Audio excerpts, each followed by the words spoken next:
আসসালামাইকুম, hello guys, সকলে কেমন আছেন? আশা করি প্রত্যেকে অনেক বেশি ভালো আছেন। আপনাদের প্রত্যেকে তো আলহামদুলিল্লাহ আমি অনেক বেশি ভালো আছি। দেখেন, জাপানিজ একটি মার্কেট, ইউএসডি ইউএসডি জিপিওয়াই। দেখেন, ভলিউমটা কেন জানা উচিত? ভলিউম এমন একটি জিনিস যেটা মার্কেট কোন দিকে যাচ্ছে সেটা আপনাকে, এটা এমন ইন্ডিকেটার যেটা আপনাকে অনেক বেশি হেল্প করবে। তো দেখেন, এখানে একটি ডোজি ক্যান্ডেল স্ট্রংলি একটা লেভেলে কিন্তু কাজ করেছে, এরপরে কিন্তু একটি রিভার্সের ক্যান্ডেল দিয়েছে, এরপরে কিন্তু মার্কেট ব্রেকআউট করে আবারও কিন্তু মার্কেট এখান থেকে রিভার্স নিয়ে, আবারও মার্কেট এখান থেকে রিভার্স নিয়ে মার্কেট ঠিক তো স্প্রিন্ট সকল চেষ্টা করেছে, বা অনেক যারা বেসিক নলেজ নিয়ে থাকে, যারা ট্রেডিংয়ে অনেক কিছু জানা, তারা এখান থেকে রিভার্সের আবারও ট্রেড নিয়ে নিবে।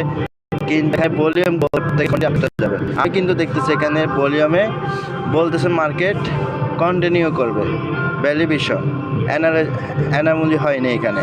ঠিক আছে, তো প্রত্যেকে কমেন্ট বক্সে উত্তরটা দিয়ে যাবেন।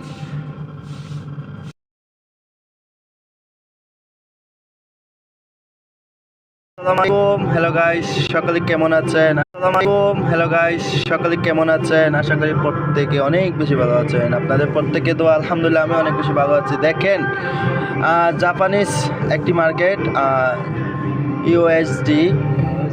USD GPY.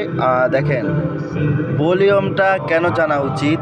ভলিউম এমন একটি জিনিস যেটা মার্কেট কোন দিকে যাচ্ছে সেটা আপনাকে, এটা এমন ইন্ডিকেটার যেটা আপনাকে অনেক বেশি হেল্প করবে।